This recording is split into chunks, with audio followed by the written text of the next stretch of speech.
When Jesus had finished saying all these things, he said to his disciples, "You know that after 2 days the Passover is coming, and the Son of Man will be handed over to be crucified."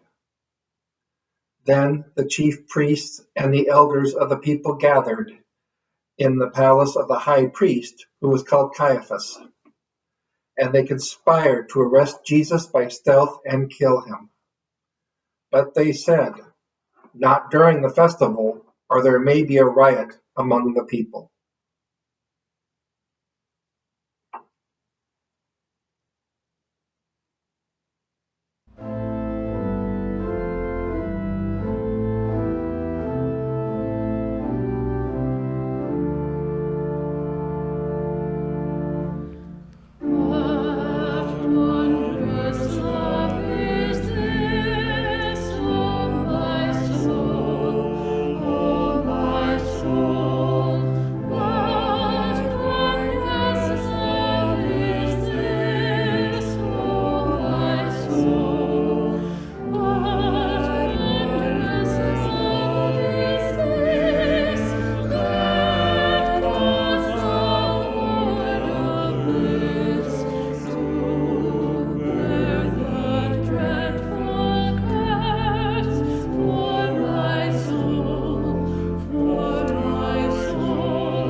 Now while Jesus was at Bethany in the house of Simon the leper, a woman came to him with an alabaster jar of very costly ointment, and she poured it on his head as he sat at the table.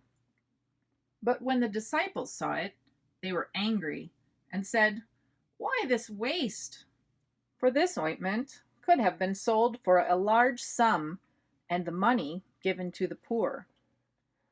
But Jesus, aware of this, said to them, "Why do you trouble the woman? She has performed a good service for me. For you always have the poor with you, but you will not always have me. By pouring this ointment on my body, she has prepared me for burial.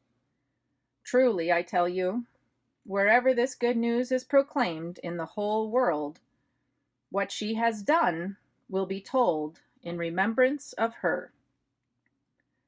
Then one of the 12, who was called Judas Iscariot, went to the chief priests and said, "What will you give me if I betray him to you?" They paid him 30 pieces of silver, and from that moment he began to look for an opportunity to betray him.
On the first day of unleavened bread, the disciples came to Jesus, saying, "Where do you want us to make the preparations for you to eat the Passover?" He said, "Go into the city to a certain man and say to him, 'The teacher says, my time is near. I will keep the Passover at your house with my disciples.'" So the disciples did as Jesus had directed them, and they prepared the Passover meal. When it was evening, he took his place with the 12, and while they were eating, he said, "Truly I tell you, one of you will betray me." And they became greatly distressed and began to say to him one after another, "Surely not I, Lord." He answered, "The one who has dipped his hand into the bowl with me will betray me. The Son of Man goes as it is written of him, but woe to that one by whom the Son of Man is betrayed. It would have been better for that one not to have been born." Judas, who betrayed him, said, "Surely not I, Lord." He replied, "You have said so." Then Jesus said to them, "You will all become deserters because of me this night. For it is written, 'I will strike the shepherd, and the sheep of the flock will be scattered.' But after I am raised up, I will go ahead of you to Galilee, Peter said to him. They'll all become deserters because of you. I'll never desert you. Jesus said to him, Truly, I tell you, this very night, before the cock crows, you will deny me 3 times. Peter said to him, Even though I must die with you, I will not deny you. And so said all the disciples.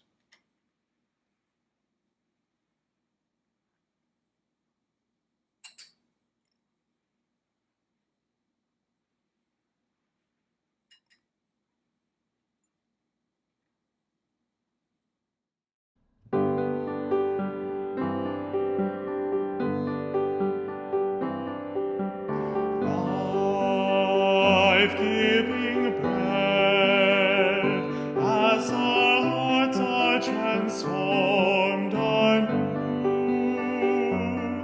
and life-giving wine, may we share in a life with you.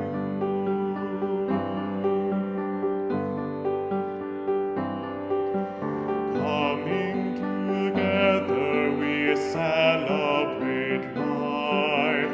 We are a people gathered as one, coming together with Christ as our head. Life-giving word to life-giving bread.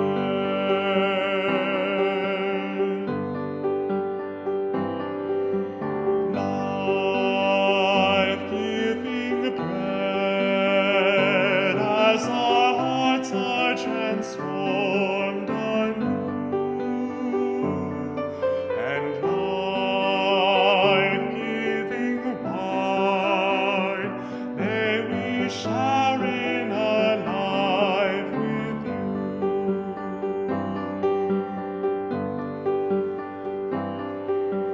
Tasting and seeing the goodness of God bids us to bless the Lord at all times.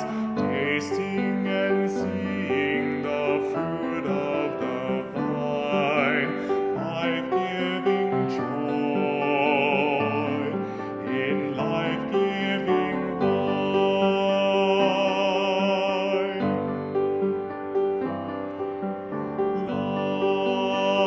Life-giving bread, as our hearts are transformed anew, and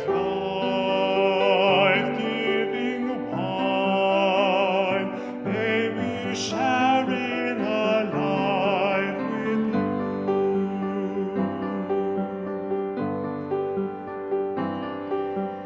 Transform our lives with a heart that is new.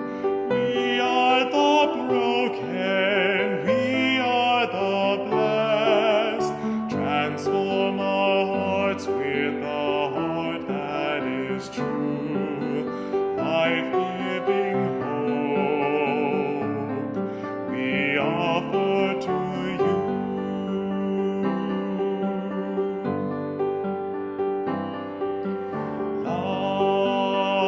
Life-giving bread, as our hearts are transformed anew, and life-giving wine, may we share in a life with you.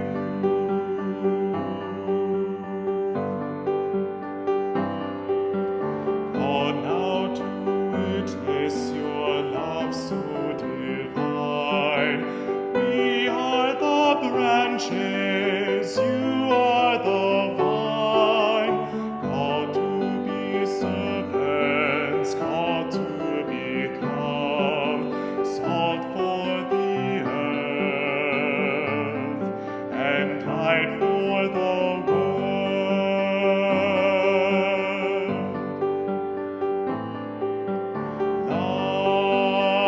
Life-giving bread, as our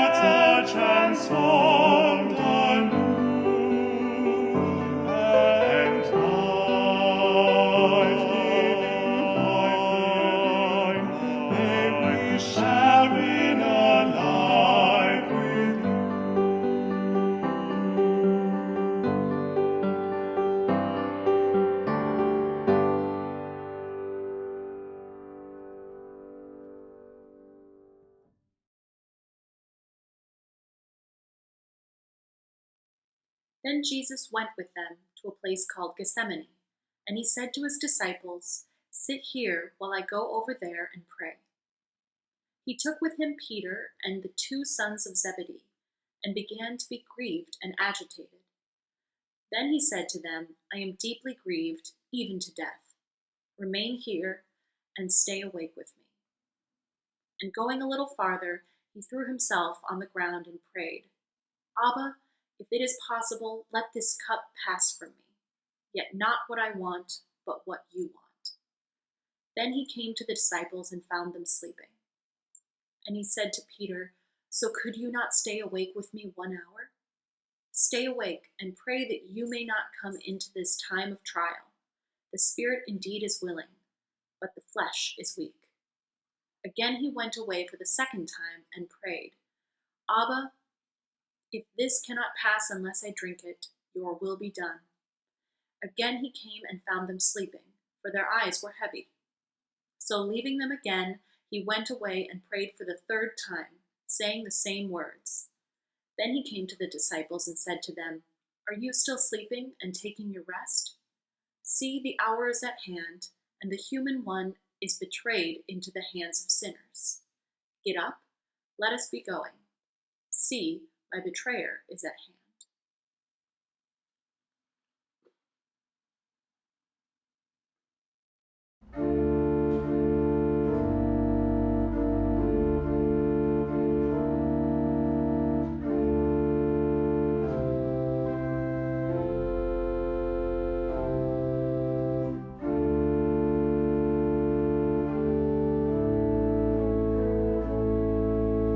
Stay with me, remain here with me. Watch and pray. Watch and pray.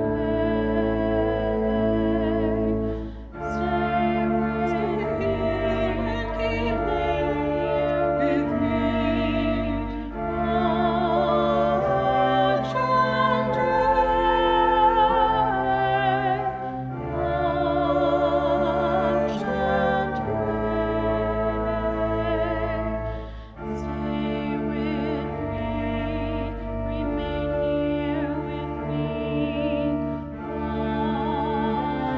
Watch and pray.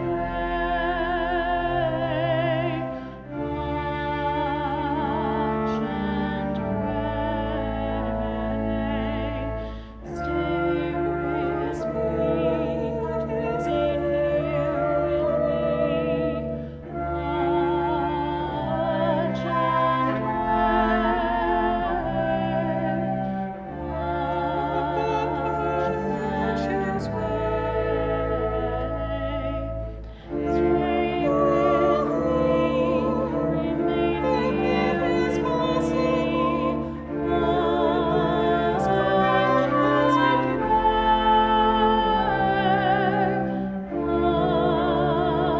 Watch and pray. Stay with me, remain here with me. Watch and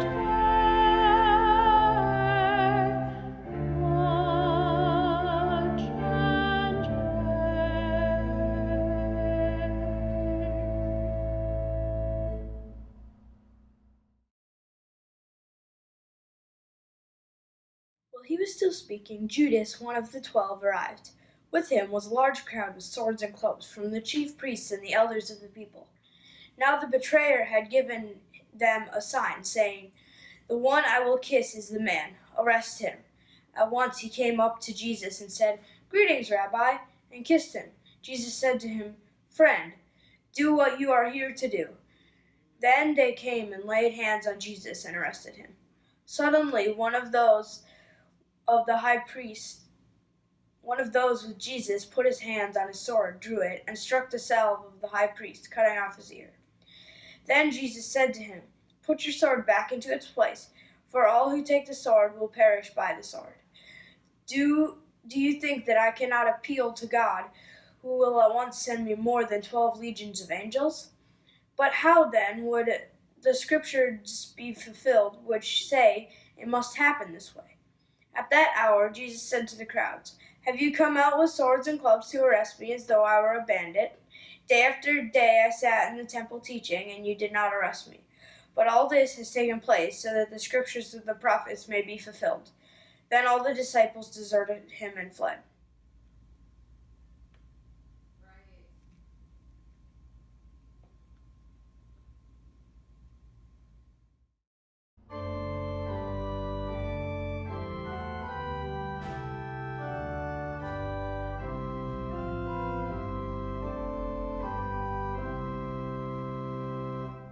O sacred head now wounded, with grief and shame weighed down, now scornfully surrounded, with thorns thine only crown. O pale thou art with anguish, with sore abuse and scorn. How does thy visage languish, which once was bright as morn? What thou, my Lord, hast suffered was all for sinners' gain. Mine was the transgression, but thine the deadly pain. O here I fall, my Saviour, 'tis I deserve thy place. Look on me with thy favor, vouchsafe to me thy grace. What language shall I borrow to thank thee, dearest friend, for this thy dying sorrow, thy pity without end? Oh, make me thine forever, and should I fainting be, Lord, let me never, outlive my love to thee.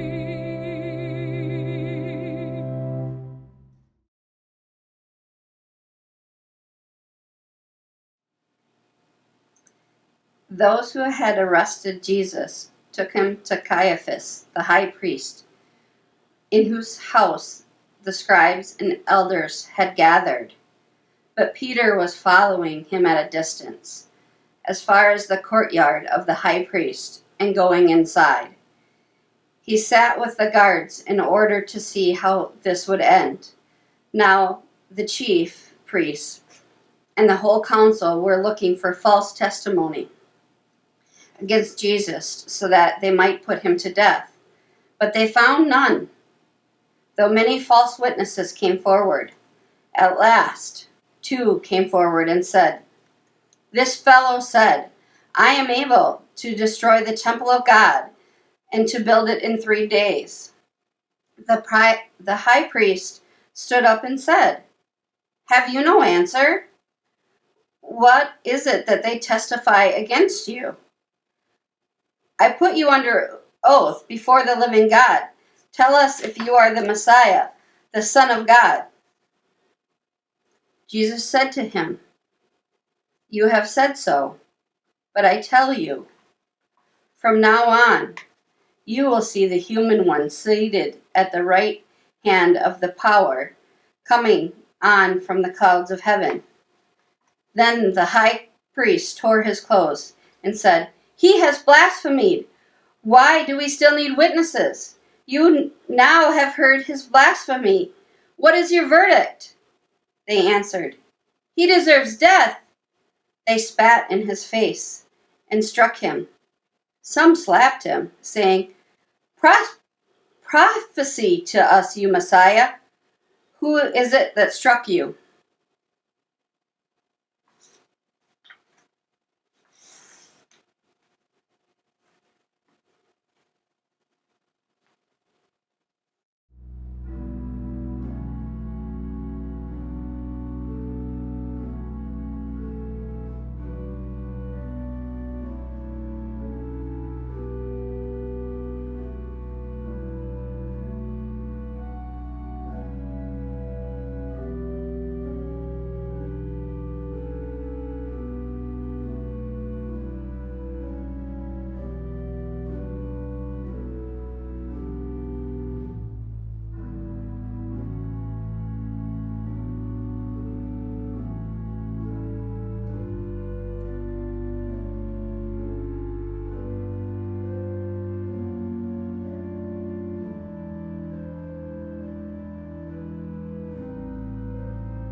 Now Peter was sitting outside in the courtyard.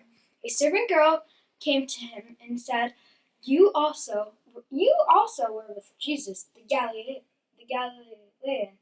But he denied it before all of them, saying, I do not know what you are talking about. When he went out to the porch, another servant girl saw him, and she said to the bystanders, This man was with Jesus of Nazareth. Again, he denied it with an oath. I do not know the man.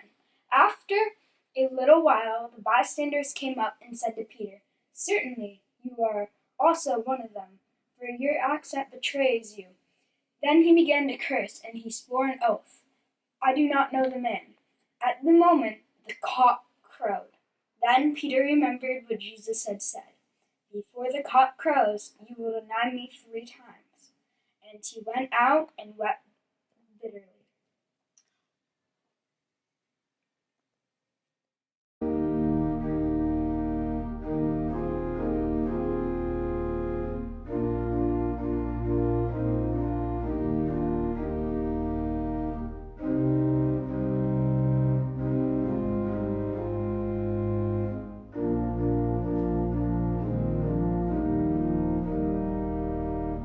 Jesus, remember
When morning came, all the chief priests and the elders of the people conferred together against Jesus in order to bring about his death.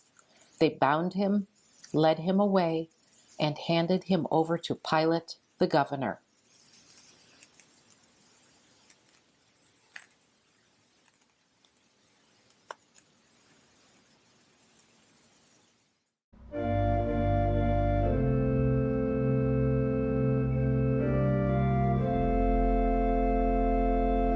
Jesus walked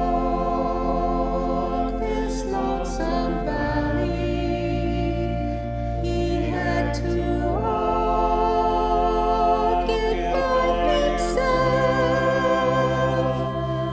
Oh, nobody else could walk it for him. He had to walk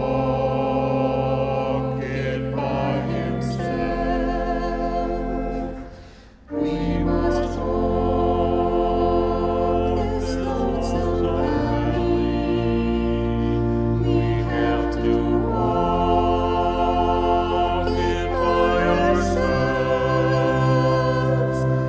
Oh, nobody else can walk it for us. We have to walk it by ourselves. You must go and stand your trial. You have to stand it by yourself. Oh, nobody else can stand it for you. You have to stand it by yourself.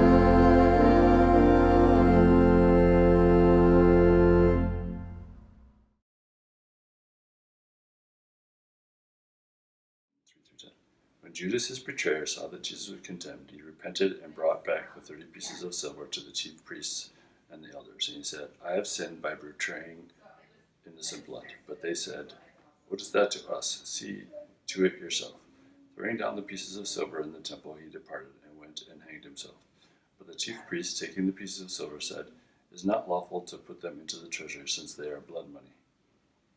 After conferring together, they used them to buy the potter's field as a place to bury foreigners. For this reason, that field has been called the field of blood to this day. Then was fulfilled what had been spoken through the prophet Jeremiah. And they took the 30 pieces of silver, the price of one on whom a price had been set, on whom some of the people of Israel had set a price, and they gave them for the potter's field, as the Lord commanded me.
Now Jesus stood before the governor, and the governor asked him, "Are you the king of the Jews?"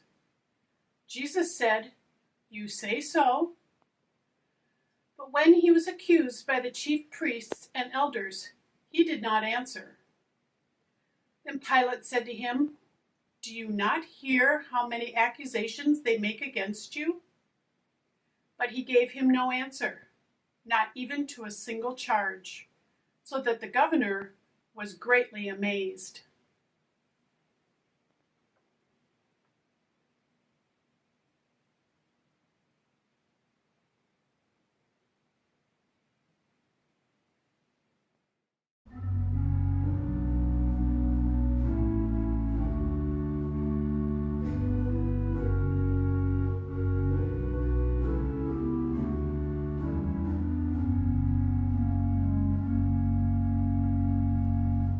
Our darkness is never darkness in your sight. The deepest light is clear as the daylight. Our darkness is never darkness in your sight. The deepest light is clear as the daylight. Our darkness is never darkness in your sight. The deepest light is clear as the daylight. Our darkness is never darkness in your sight. The deepest light is clear as the daylight. Our darkness is never darkness in your sight. The deepest light is clear as the daylight. Our darkness is never darkness in your sight. The deepest light is clear as the daylight. Our darkness is never darkness in your sight. The deepest light is clear as the daylight.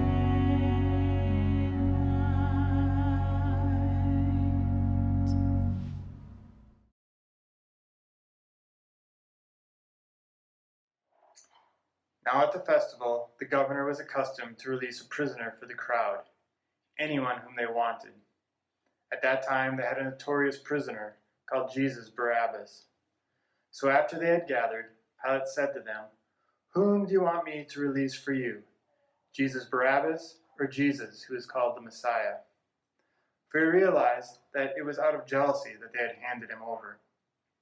While he was sitting on the judgment seat, his wife sent word to him, "Have nothing to do with that innocent man, for today I have suffered a great deal because of a dream about him." Now the chief priests and the elders persuaded the crowds to ask for Barabbas and to have Jesus killed. The governor again said to them, "Which of the two do you want me to release for you?" And they said, "Barabbas." Pilate said to them, "Then what should I do with Jesus, who is called the Messiah?" All of them said, "Let him be crucified." Then he asked, "Why? What evil has he done?" But they shouted all the more, "Let him be crucified." So when Pilate saw that he could do nothing, but rather that a riot was beginning, he took some water and washed his hands before the crowd, saying, "I am innocent of this man's blood. See to it yourselves." Then the people as a whole answered, "His blood be on us and on our children." So he released Barabbas for them, and after flogging Jesus, he handed him over to be crucified.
Then the soldiers of the governor took Jesus into the governor's headquarters, and they gathered the whole cohort around him.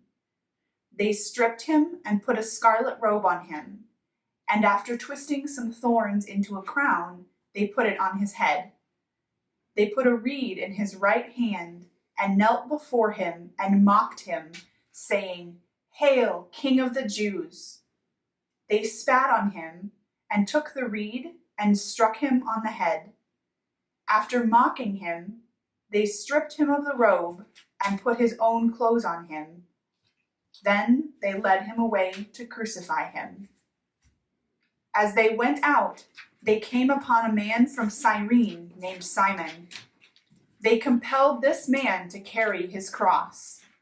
And when they came to a place called Golgotha, which means place of a skull, they offered him wine to drink and mixed it with gall. But when he tasted it, he would not drink it. And when they had crucified him, they divided his clothes among themselves by casting lots. Then they sat down there and kept watch over him. Over his head they put the charge against him, which read, "This is Jesus, King of the Jews."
Then 2 bandits were crucified with him, one on his right and one on his left.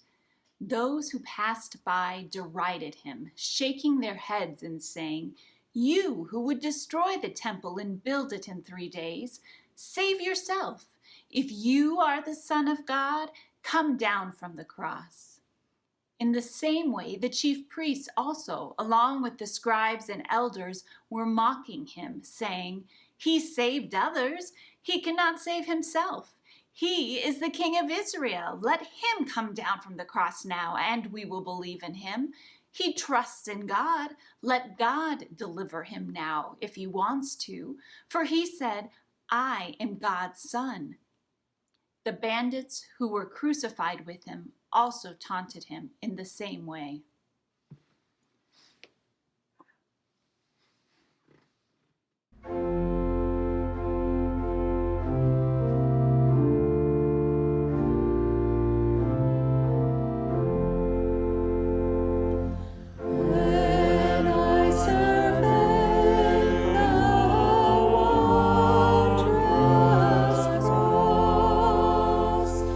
On which the Prince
From noon on, darkness came over the whole land until 3 p.m. At about 3 o'clock, Jesus cried with a loud voice, "Eli, Eli, lema sabachthani," that is, my God, why have you forsaken me?" When some of the bystanders heard it, they said, "This man is calling for Elijah." At once one of them ran and got a sponge, filled it with sour wine, put it on a stick, and gave it to him to drink. But the others said, "Wait, let us see whether Elijah will come to save him." Then Jesus cried again with a loud voice and breathed his last. At that moment, the curtain of the temple was torn in two, from top to bottom. The earth shook, and the rocks were split. The tombs also were opened, and many bodies of the saints who had fallen asleep were raised. After his resurrection, they came out of the tombs and entered the holy city and appeared to many. Now when the centurion and those with him who were keeping watch over Jesus saw the earthquake and what took place, they were terrified and said, "Truly, this man was God's son." Many women were also there, looking on from a distance. They had followed Jesus from Galilee and had provided for him. Among them were Mary Magdalene and Mary, the mother of James and Joseph, and the mother of the sons of Zebedee. When it was evening, there came a rich man from Arimathea named Joseph, who was also a disciple of Jesus. He went to Pilate and asked for the body of Jesus. Then Pilate ordered it to be given to him. So Joseph took the body and wrapped it in a clean linen cloth and laid it in his own new tomb, which he had hewn in the rock. He then rolled a great stone to the door of the tomb and went away. Mary Magdalene and the other Mary were there, sitting opposite the tomb. The next day, that is, after the day of preparation, the chief priests and the Pharisees gathered before Pilate and said, "Sir, we remember what that impostor said while he was still alive. 'After 3 days I will rise again.' Therefore, command the tomb to be made secure until the 3rd day.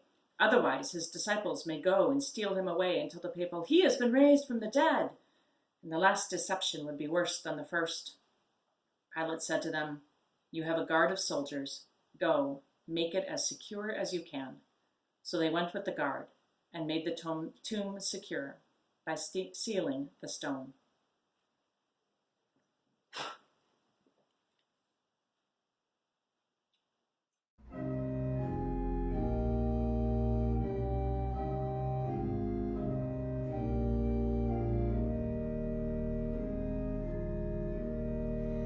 Were you there when they crucified my Lord? Were you there when they crucified my Lord?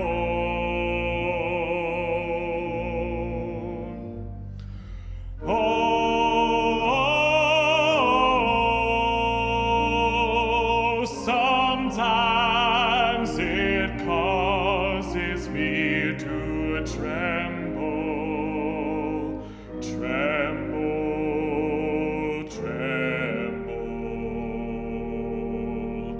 Were you there when they crucified my Lord?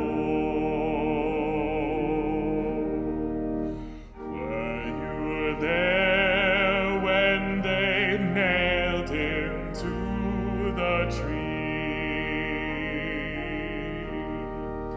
Were you there when they nailed him to the tree?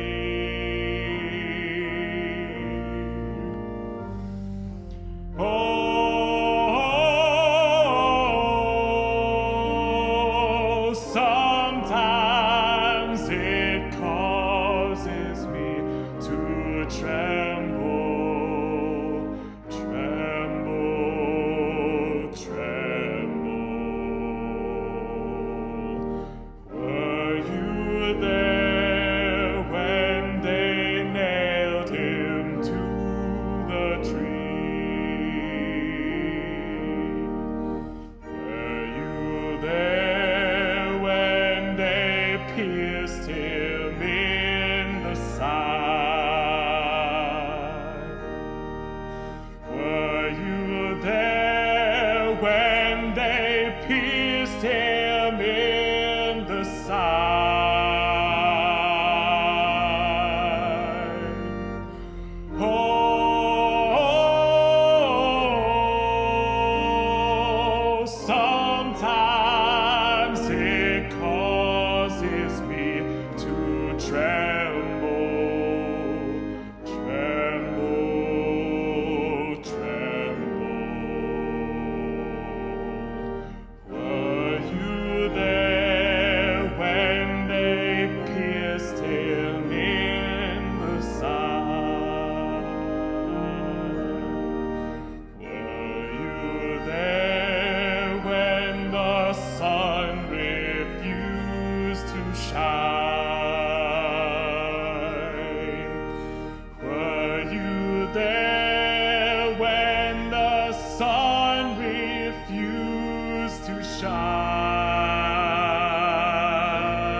to tremble.